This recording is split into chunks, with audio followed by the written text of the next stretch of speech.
Alright, we're going to do another type of factoring, and this is factoring by substitution.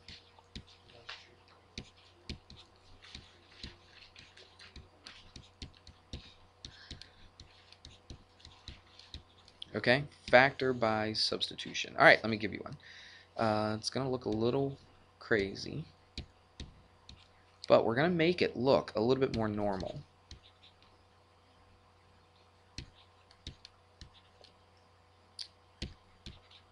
Okay, look at that. Now, it's not a difference of two cubes, is it? It's not a difference of two squares. It's not, there's no greatest common factor. I mean, none of the stuff you can't really, what do you call it, group it together. It's not just a regular one because it's not z squared. You see that? It's not z squared and just a z.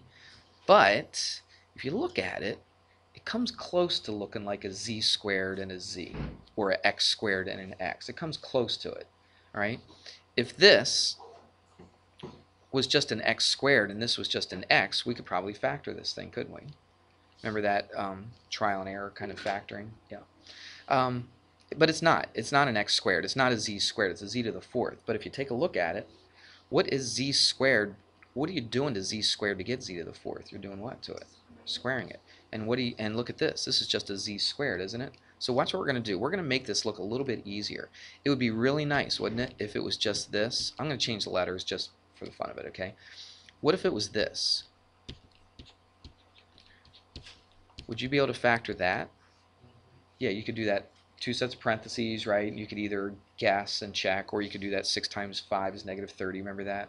Okay, so you could do it that way. So if this was the case, you probably could factor that. But this problem is not this, is it? So what we're going to do is this. We're going to do this by substitution. We're going to do this. We're going to say let x equal, now look what I did. I took z squared and I turned it into what? An x. So let x equal what? Z squared. Now look, is that what we have here? Look, what was x? What did we let x equal? Z squared. And what are we doing here? We're taking z squared and doing what to it? Squaring it. What's z squared squared? Z to the fourth. Okay, so if I do that simple substitution, if I said, okay, let's let x be this thing right here. Let's let it be z squared. Well, what would this be? If I take that x and square it, I get z to the fourth. Would you agree? Now what we're going to do is we're going to take this and we're going to solve for x. But that's not going to be our answer because we have to solve, or actually I shouldn't say solve for x. I'm sorry, I'm getting ahead of myself. This thing factored wouldn't be it. What we do is we take, instead of writing x, we're going to take that x and replace it with a z squared. You'll see what I'm talking about in a second. Let's just take this one right here and factor this and see what we get. All right, so we get two sets of parentheses. Do you just want to do it by trial and error, or you want to do it the other way? You want to do it the other way? Okay, let's do it the other way then. Let me get rid of these parentheses then, or let me just move them down. Okay, just need a little space in here. All right, let's do it the other way. I don't even know a name for that other way. I wish it had a name, but we'll just call it the other way. All right.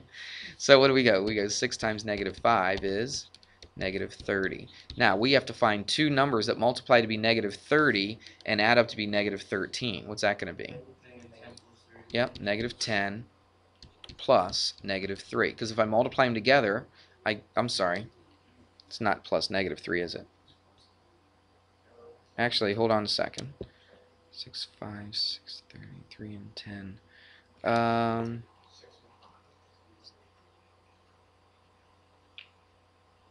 Oh, hold on a second. Because if I multiply them together, I get a positive 30, right? If I add them. Let me think about this a second. I got a brain cramp. Alright, I definitely had a brain cramp here. For some reason, I forgot a pretty obvious one. Look, 30 is an even number, right? Well, what goes into every single even number? 2. I completely forgot about this number. I was just thinking 6 and 5 and 10 and 3. What is it? 15 and 2, right? Okay, my goodness. Okay, so what is it? 15. Oops. 15 plus what? 2. All right, so negative 15 plus 2 is negative 13. Agreed? Negative 13. And negative 15 times positive 2 is negative 30. Can't believe that just slipped my mind, but it did. It happens, you know? So let's rewrite this now. So it's going to be 6x squared. Now how are we going to write this? negative 15x plus 2x minus 5. Let's group these together. Now this grouping was kind of easy because you had a plus right here, didn't you? So you don't have to change that sign. Remember, if it was minus, we had to change that sign in there, but you don't have to on this one. So let's move this down a little bit more. Need some more room. Okay, we're almost ready to do this. So what are we going to do? Find a greatest common factor. What goes into 6 and 15? It's the largest number, 3, and then what? X. So let's figure out what goes into that. That's 2x minus what? 5. Do you agree? Plus, any greatest common factor here? Nah, a 1, if you want to think of it that way. And I get a 2x minus 5. See how pretty that works out? So what do I have here? Factor out of 2x minus 5. What do I have left? 3x plus 1. There it is. So that's our, what do you call it? That's our factored of the x. But remember what we're doing. That's not our answer. We don't circle that. Because remember what we did at the very beginning? We said let x be z squared. Now why did I do that? I did that just because it's a lot easier working with an x squared and an x, isn't it? Than a z to the 4th and a z squared. So what I do is now instead of x, I said let x equal z squared. Now I'm ready to replace that z squared back in for the x this time. See?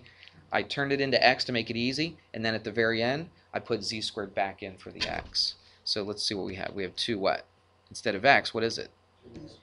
Z squared. Okay, minus 5. And then it's 3 what? Instead of 3x, it's 3 z squared, and plus 1. Now, if you wanted to, that's our answer right there. That's this thing completely factored. If you wanted to, you could FOIL it and see if it does equal this. Let's do this real quick. 2z squared times 3z squared is what? 6z to the 4th. Let's do the outside and inside. The outside is plus 2z squared. The inside is negative 15. What's 2 minus 15? Negative 13z squared. That works, doesn't it? Then the last one, negative 5 times positive 1, is negative 5. So does this equal this thing right here? Absolutely. And now it's completely factored. Remember, don't leave this as your answer because that doesn't even have an x in it, does it? All right, so this is going to be our answer right here. Let's do another one, okay? Because that was a little bit weird. Let's try one more. All right, sorry, I got ahead of myself. So this kind of looks like 10x squared minus 19x minus 15. So what we're going to do is we're going to let x equal, talk to me now, 2a minus 1. So I'm going to make this a little easier on myself. And instead of saying 10 times 2a minus 1 squared, I'm going to go 10 what? X squared minus, instead of 19 times 2a minus 1, it's going to be what? 19x. Good. And then minus 15. You with me on that? Okay. So now what I'm going to do is I'm going to work this thing out. Okay. Factor this thing. And then once I get it all factored, instead of an x, what am I going to do? I'm going to replace 2a minus 1 with wherever I had an x before. Does that make sense? Okay, so let's do this. This is one of those other ones. You want to do it the long way? Well, it's the long way, whatever. The other way? Okay, so let's do it like that. We'll see how that works. Yeah, we got a few minutes. So what do we got? 10 times negative 15, right? Which is negative 150. We may have to use a calculator to try a few different things with this. Okay, find the different things that equal negative 150. Multiply to be negative 150 and add up to be negative 19. Well, 15 times 10, right? But can I get 15 and 10 to be a negative 19? No. So, I don't know if I can think of something off the top of my head, but I would use a calculator, punch a bunch of stuff in, see what equals, figure out what goes into 150. 25 and 6? Oh, that's perfect then, isn't it? 25 and 6. Oh, that makes sense, because if I had 6 quarters, how much money do I got? Got $1.50, right? Okay, so it's going to be negative 25 and then positive 6. Why did I know to make it negative 25? Because when I add them up, I got to get a negative 19. You see that? So good. So 25 and 6, it multiplies together to be negative 150, but it also adds up to be negative 19. All right, so that was good. And again, if the numbers do get pretty big, just punch it in a calculator and see what you can get to multiply to be this number and add up to be the middle one. All right, so let's rewrite this. That was the hardest part of doing this, I think. All right, so there we go. Instead of negative 19, I wrote it like this, negative 25x plus 6x. So I've got 10x squared. Oops, I'm sorry. getting ahead of myself here. What do I need to do? Group, right? Oh, this is a plus. Well, that's nice of them, right? And remember, if that was a minus, what would we have to do? We'd have to change the sign right here. We'll give explanation to that before. 5x. Yep, 5x is the greatest common factor. What's left over if I factor out of 5x? 2x. Keep going. Minus 5. Good. All right. Greatest common factor here? 3. Now there's no x here. It's just a 3. So what do I get? X minus what? 5. Sure did. 2x minus 5. Okay? Now look at this. We got a greatest common factor here also, don't we? So we got 2x minus 5. And then if we factor out a 2x minus 5 from both of those, I get 5x plus 3. So there we go. So we factored this thing right here. But is that our answer? Do we circle that? No, because we're trying to factor this. But all I got to do is just now, see how I just kind of took that 2a minus 1, I just kind of put it off to the side. I worked it real easy with just an x, and now I'm ready to take this and put it back into it again. You see? It just made things a lot easier for us to see. So let's do that. So it's going to be, what, 2 times 2a minus 1. All right, then what? Minus 5. Right, now watch. I'm going to put that in a big parentheses because that whole thing is being multiplied by this, isn't it? I'm going to have to do a little more simplifying than I did in the last problem. So it's going to be 5 times x, which is 2a minus 1 again, plus 3. Now, we're not going to leave it like this, okay? Let's simplify it as much as we can. So let's work within this parentheses. Just multiply by 2, so what do I get? 4a minus 2 minus 5, right? And we'll simplify that in a second. You see that? The minus 2 minus 5 will go. What's this going to give us? 10a minus 5 plus 3. We're almost done. Let's just simplify this real quick. What's that going to be? 4a minus 7. Good.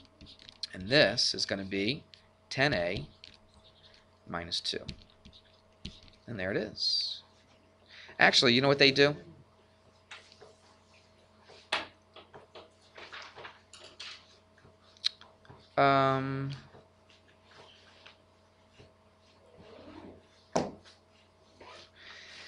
I'll show you what they do. See this thing right here? That's really not completely factored, is it? Because what's in common with both of those? A 2 is in common. So what they do is this. They just leave the 4a minus 7 and then factor out a 2, right? So what do you do when you get a factor out of 2? 5a minus what? 1. Good. Do we like that 2 in the middle like that? I know I'm working up, but that's all the room I have. So let's do this. Let's put the 2 on the outside. And it doesn't matter what order this stuff is in, does it? Right. So this truly is factored completely. You know how it said factored completely? That's all the way factored. I mean, this technically is factored because these two things multiply together to become this thing right here, doesn't it? But you can factor a little bit more, so you just have to look for those little things. Now, you should be able to finish that whole entire worksheet. Okay? So have fun with that. I don't think I put yesterday's up there because I forgot to edit it. Yeah, right, because we went 25 minutes and I forgot to edit it, and hopefully I'll try to do that tonight if you need it. But all right, that's it.